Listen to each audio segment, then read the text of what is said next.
Yo, what is up, mates?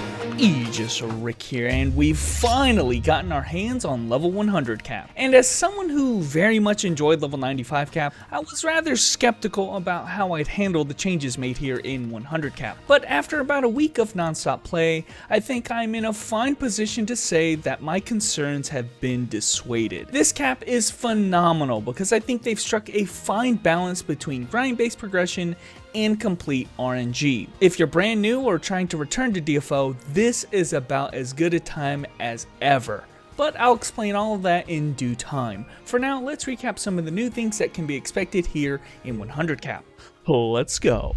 The first thing that you're going to notice here is the new character selection screen. 5 characters can be selected and displayed here at the top, while everyone else is here at the bottom. You can even change the background if you want. My only wish is that they had just a little more customization into the layout and more backgrounds, but this is definitely cool. When you get into game, the UI is completely changed for the better. The graphics look a lot cleaner and modern with more subdued or transparent colors, and the HUD is more like traditional MMOs with the skills along the middle. Everyone also has 2 additional hotkey slots, and while you might not know what you want to use them for now, just keep in mind that Third Awakenings give us new skills later on down the road. Now, I personally like the new notifications being off to the side in its own little drop down menu here. It greatly reduces the clutter, and trust me when I say that if you've got too much action in the front, people are going to get overwhelmed at what's important and what everything does. But look, if I'm just going to fawn over every little change that they've added, this video is going to be like an hour long. Maybe wait for a podcast on that one, but for now, here is a shotgun list of all the new features that we've gotten. Explorer Club is updated with new items and achievements to show off. Exorcism Penalty is now an individual effect instead of a party debuff, finally making it possible to absolutely carry someone in a party if you so choose. We've got a new gold farming dungeon in the Stormy Route, but in reality it's not really for gold but for time guide stones, the new hell mode currency. Cursed Ruby is a gauntlet style dungeon where the deeper you go the better the rewards. 3rd, 4th, and 5th pits are unlocked in the Valley of the Fallen Souls that help you farm for level 100 epic weapon pots. At level 100 there is access to 2 different dungeons that you can enter twice a day that basically act like a free hell mode, and you can upgrade, inherit, engrave, and modify different equipment. Yes, these are all unique systems to, well, improve your gear. On top of the pre-existing systems like enchanting, retexturing, amplifying, refining, and reinforcing, this game is getting way too goddamn complicated, man. Many classes got their skills updated or new passives added, and look guys, just trust me, much more. Just check it all out yourself, or just check out the update page here that lays it all out for you in black and white. So let's move on. We've got a few events that are going to help us out here at the burgeoning of level 100 cap. Yes, the 5th anniversary events are still available, and hey, they even slightly buffed the terrible cancer minigame to make the grind just a little bit faster. Though just keep in mind, 100 cap brought with it items that very easily outclass the freebies provided from this event. Be careful in how you spend your coins now. First of the new events though is the Rental Care Service 2.0. It'll give you items for the event period that can assist you if you don't have any gear whatsoever. It should be noted that these gears are in fact weaker than Harlem Epics of the previous cap, and thus if you have that gear already, don't even bother with these items. These rental items can be used one time per character, so this event provides a great opportunity to power level alts if you've neglected them or are simply trying new characters out. Maybe more helpful to all is the 100 level sprint event. Everyone will be receiving buffs to their characters and EXP for these level ranges as shown here. You'll also get rewards for leveling up prior to level 95 related to FP pots and growth potions. And if you get past level 95 into 100, you'll get sprinter medals which can be used at the NPC shop to purchase the following items. Of particular note, get yourself the time guide stones on all of your characters, since this box right here is 5 times per week. Life in Arid is basically an all-encompassing event that you don't really need to pay attention to, and you'll get all the rewards. Essentially, all actions in the games, from killing monsters to doing raids and such, will build towards this book, and you're going to be getting expertise prizes along the way. Make sure that you pick up the reinforcers and amplifiers because again, those are also 3 times a week.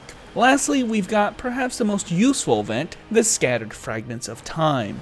In all content past level 95, you'll be getting the Time Fragments, which can be used in the event shop either in Syria's room or in a hidden shop available as a dungeon clearance reward sometimes. Make sure to buy his 20 stone box every time you see him, and check him out every day for the 5 10 stone boxes in Syria's rune. Endgame progression is loosely tied to these time guide stones, and thus they are in effect the most important item that everyone can farm for at this point in time. But enough about events, guys. On to leveling.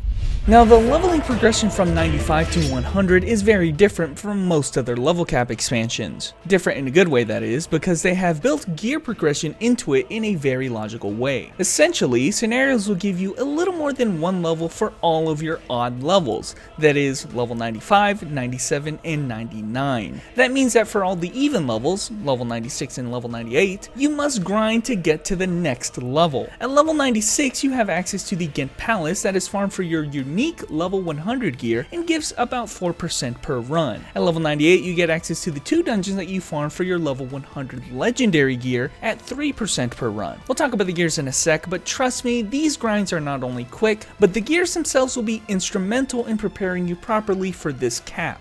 Now, if these gears don't sound all that useful to you, then starting from level 96, you can use up your time guide stones and simply farm the level 100 hell mode known as the Gate of Wisdom, which will also give you 5% per clear and jumpstart you into the endgame grind early if you want. I managed to get to level 100 in just a few days with Neo Premium and some FP pots, but without it, it shouldn't take you more than a few days at the most to get you to the max level. Throughout this, you actually get a buff that makes mobs weaker prior to hitting level 100.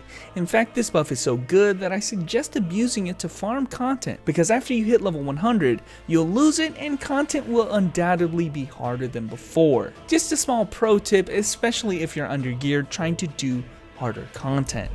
Now for your skills progression. On top of the fact that you have 5 levels worth of SP and skills to level up, once you hit level 100, all classes also will be treated to new universal passives that ultimately make all characters far stronger than before. I mean, look at them. Expect to get a 25% damage buff as well as 20% extra damage on your choice between your first or second awakening. If you're confused as to what this is, it's essentially a primer for all characters to have before they get access to their third awakenings, which, if you've been following Korea, has been slowly doled out for each of the base classes over the past few months, so you'll need to be patient to see yours. So far, Korea has 4 different base classes covered, and while those classes are way cooler than these buffs, I'll take it in the meantime. Time will tell when we see those making their way over here, but one thing we do have an idea on is how the gear progression kind of looks like in 100 cap.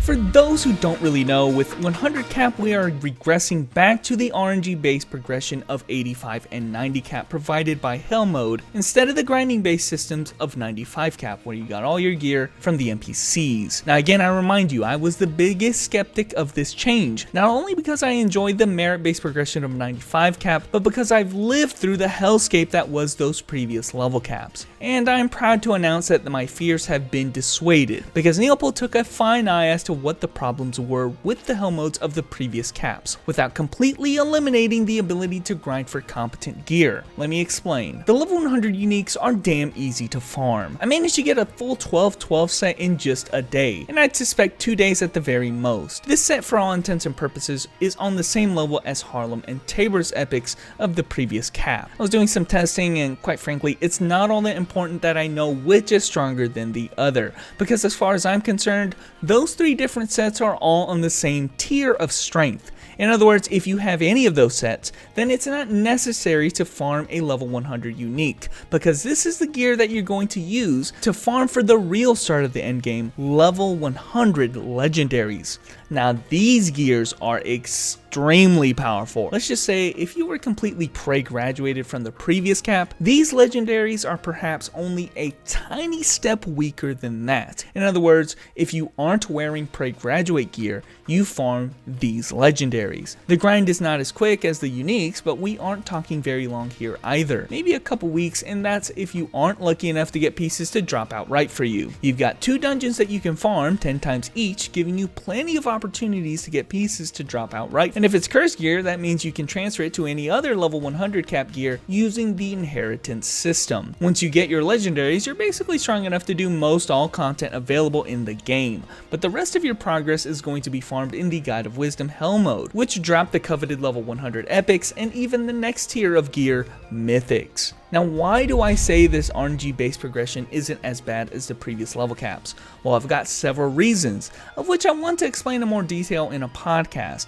but the main reason is the addition of the 2 set effects for all epic sets. In effect, this makes it possible to mix and match different sets that you pick up. Gone are the days where you'll have your entire inventory full of epics but unable to wear any of them. When you rack up a small collection of epics, you may have the ability to start cobbling together a set of gear with them. No, they're probably not going to be as strong as a proper full set will be due to how the modifiers work, but this Franken epic setup will most certainly be stronger than not using level 100 epics, because let's not get it twisted, the level 100 epics are the strongest gear in the game. Even Prey graduated gear does not compare. I was fortunate enough to get this on Bado, and the damage increase I got was so insane compared to my Black Sky weapon that I don't even want to admit it. Start farming your gears now, boys. And with that, guys, I think we've about covered the gist of 100 cap. I could really make this video long and extraneous, but I'll be frank, I want to get back in the game and start grinding myself. These epics aren't going to find themselves after all. But anyway, guys, thanks for watching, and I will catch you nights later. Oh hey, and if you stuck to the end, don't forget about this coupon for 100 free time guide stones.